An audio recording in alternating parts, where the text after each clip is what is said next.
we're looking to go forward today. We have a good practice put in. We've really put in, 2 really good work days. And again, I don't want to try to get ahead of myself. I thought that we've gotten a lot accomplished. We ran a lot of plays. We were, more progress in these 2 days than, maybe in times before. Being able to do more things and get into more situations, and just because I think the players have done a good job of becoming aware of that. I don't think that it's any indication or it's going to show you, hey, listen, this is who you're going to be when you start playing. But my goal coming in and watching the way we've looked on tape and the players and talking to them, we've got to make sure when we come back that we can. I think it's easier or maybe simple for players to come in and see a short window, when you're talking about mandatory minicamp. You're talking about basically, 3 practices in 3 days. So you see the front end, you see the back end, there's, it's going to be done after 3. I think that's a different mentality of when you come into a training camp. When you come into a training camp and you're looking at the first day and you're looking at the training camp, and that next thing is the season starting, and it's pretty far away. It's kind of like the statement we all use is, when you first report to training camp, there's no light at the end of the tunnel, okay? You just keep your head down and just keep working. And I think that if we can come in and have the type of practices that we've had these past couple of days and be consistent throughout training camp, I think, we'll be on the right track because, make no mistake about it, and I know I say it a lot, and it's kind of, you guys are probably getting tired of it. There's still a long way to go for us to be ready to start playing because we haven't even put the pads on yet. How would you sum up Blake's offseason with OTAs and this right where you want him to be? Is he ahead? New confidence? Yeah, I think he came in here with a good plan, and what he wanted to work on. We wanted to make sure that health was the one thing, from after the season. It was a little sore. So we had no issues with that. We got a good plan for how to warm him up and get him ready to go. I think that's something that, you look at what you're doing in the offseason. So we have a good plan now to get him ready to go. And I think some of the practices, you've seen him, do some things that, we weren't able to do in the past, and make some plays from that end. Now, again, we got a couple of different groups of guys out there that he's getting comfortable with. I think you see that. But I thought he's come in and he's worked extremely hard. And he knows that, we're just touching the surface right now. And he knows he'll be the first one to tell you, hey, listen, I told the players this. When you leave here today, no different than him or anyone else, the real work, that's when it has to really start, because I think, if we're all in here together and we all get together and say, hey, let's do this, let's go here, we'll do it. There's peer pressure, there's accountability to each other, things of that nature. But I think when you go out and you're home or I'm away, the coaches are away, hey, we got to make sure that we're doing what we have to do, to be ready. And that point starts now. We're healthy. We're pretty good shape. Going into this thing. You don't want to have any setbacks when you come into training camp. So I think, but he has had a good plan, and we're happy where he's going, and we know we got work ahead of us. Has he maybe attempted some throws here and there that he might have been hesitant to try in the past? I think it better. More up to ask him. I've seen days where we've done a good job, and I've seen days where a couple times yesterday that our DBs have done a great job. It's been good competition out there. It's been competitive and not combative.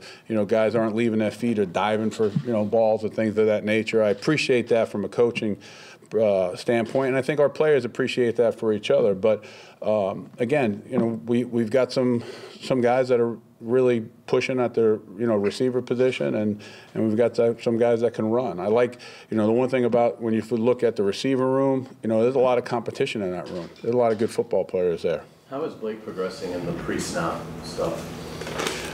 Compared to last year. Yeah, we're ahead of where we were, and we should be though. That's the one thing. You look at it, you say, is it, he's not the same, because then that would be worse. Because you're always getting better, getting worse. But it's progression. It's more. I think a better way to say it is just that there's a better understanding of the system, a better understanding of the philosophy of what we want to do. And you can have that, but sometimes when you go to the field and you're in the moment, the clock's winding down, and there's a lot of commotion going on. There's a lot of moving parts going on the other side of the football. Sometimes it's tough to get to it. and I've seen Blake do that and during this camp, being able to get to it and help this football team. So I think that's a step in the right direction. How would you assess the players' motivation level through all this portion of the offseason? And was it something that you felt that they already had coming in, or did the coaches sort of have to sort of instill that a little bit in them? Well, Gene, I always never like to think that, to expect something like that. Like, in other words, oh, these guys were together, they're going to come in and just, be close and things of that nature. There's so many things that happen, outside of, when they're away from each other and they come back in. And then, I look at it as a locker room as, this combination of so many different things that, I believe my philosophy is, if you put one person in this locker room, he can take it either way, bad or good. You know what I'm saying? If you don't have enough leadership on either side of it. So for me, what I have seen, though, we practice better. We definitely communicate better. I think you can hear that on the field. There's much more communication going on between, the players. There's much more support on each side of the ball. I think this team it's like a family. There'll be some issues that come up, but I think that the one thing that I'm glad to step, the step that we are, is that we can communicate with each other. In other words, there's not that isolation of someone sitting off on the side. There's not not being able to go up to the head coach and ask him if we can have days off, which they do constantly, and I just tell them no. You know what I mean? But I don't mind that, of them being able to come up and them talking to each other. And I think that, we've really stressed, and you guys know this because you've heard me say it, we've really stressed the commitment, the discipline, the accountability. But the big thing, I think the players, what I see is, hey, being accountable to each other. And again, that doesn't all of a sudden, when you have all this stuff going in the right direction, it's not going to equal wins for you, but it's going to give you an opportunity to win football games. What you're talking about, is that something you see, especially amongst that defensive line unit, because they seem to have a way of pushing each other, both in lighthearted ways and in serious ways? Yeah, I do agree with that. I think, I see it at the linebacker position. I see it at the DB position. I think I can see something of that effect in every position. I think the D-line probably stands out. I don't know if I can say that. Those DBs got some personalities back there too now. I was going to say that the D-line's got personalities, but it's but the D-line's great because you got big Calais, you know what I'm saying, and he's he feels it all, he feels that stuff, Then you got Malik that's going to be straight going there, and you got Marcel who's been in both worlds, which one he's going to take, and then Jan is just 110 miles an hour just going, So you got all these different dynamics going in with those guys. So it's interesting, but like you said, as long as they're working together and they have that stuff and they're accountable to each other, no matter which way they do it, it works, which is good. Because if you don't have that and you didn't see what you just mentioned, then you have that, one player to the side, one was an individual, everyone has their own, opinion on how things should be done, and that's tough. And that's one of the things that I try to do is make sure that, we all have the same vision of where we want to go. And I always tell the players, hey, listen, this is why we're doing this, why we're doing that. And I think it's important that they understand that. They may not like it at times, but they know that, what I'm doing, I truly believe is going to help us win football games. I said, why did it ultimately make sense for Miles not to even run team drills? Yeah, it was for me. It was like we could put him in there, and I was just like, let's he's just coming off, so he hasn't had a lot of time to condition as much as I would like him to do to put him in there. And I think he's ready to go, and I just didn't want to take a chance of putting him in there and not being at the best he can, from condition standpoint. Him, Fowler, and Gibson, will they be ready to go? Gibson's been full. Okay. Yeah, Gippy's been full. And then Fowler and who's the next one? Well, it's Miles. Miles, yeah, Miles will be fine.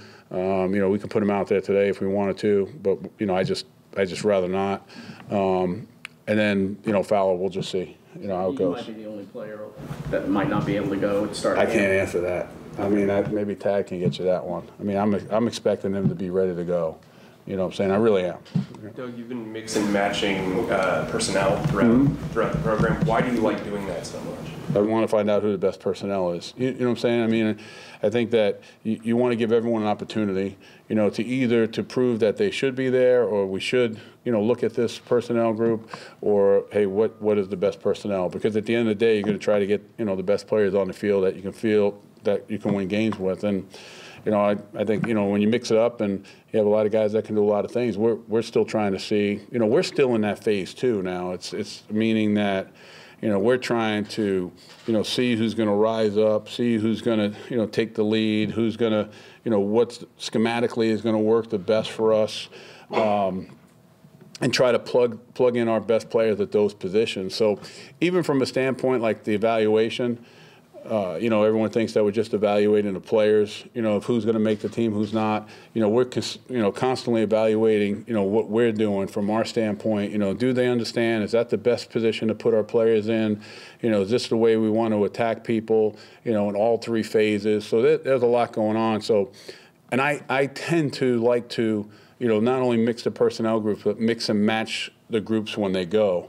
I think a lot of times you change the matchups that the players play. I think a lot of times that you know, sometimes you take a younger player, put him in with the first group, you know what I'm saying? You can see what he does, or a new player. I think sometimes you can get excited, or you can see to yourself, well, hey, maybe he's, you know, we've got to work this a little bit more before he can get there. So I've always liked doing that, especially early in camp. In what ways has Brandon Linder grown over the last year since you've been? You know, he's grown about an inch and put on about 20 pounds. 20 pounds? No. Is that a good way or bad? No. I think, you know, the one thing about Brandon, I think his availability has been much better than in the past. He's had some things that have nicked him up, you know. I think one of the things is much more communication going on. I think, and it's not a knock on what's happened before, but I think our players are, we just have more verbal players now. I mean, they're verbally more in tune to, you know, making sure everybody's on the same page and doing it. So, you know, I think he's done a good job, and I think it's very difficult to tell the progress of any, you know, the O and D line. And the O-line probably more so because of the fact that we don't have pads on. So I think when the pads come on, I think you get a better understanding of where everyone is. But, you know, Brandon's done a nice job for us. Did any of the tryout guys do anything worth maybe a second look? Yep, we're gonna have a meeting today. We had a meeting last night. We're going to meet today with management and look to see if we feel any of those players are going to be able to help our team with the 90. So today we'll look at, you know, after practice is over, we'll come back, we'll watch the film, we'll discuss, you know, what's the best 90 players are going into camp. Doug, I know this isn't top of mind probably for you where you're having camp, but the team just announced 10,000 new season ticket members, most in the NFL. Some of the games, you know, the lower bowl sold out.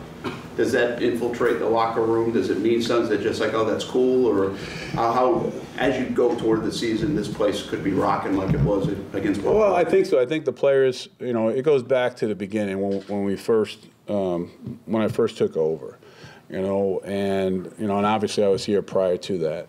So, you know, one of the things, you want to create a home field advantage for yourself. And one of the reasons why we weren't able to do that is because, you know, we didn't win a lot of football games. That's the truth, you know. And, you know, we appreciated the fans that were here.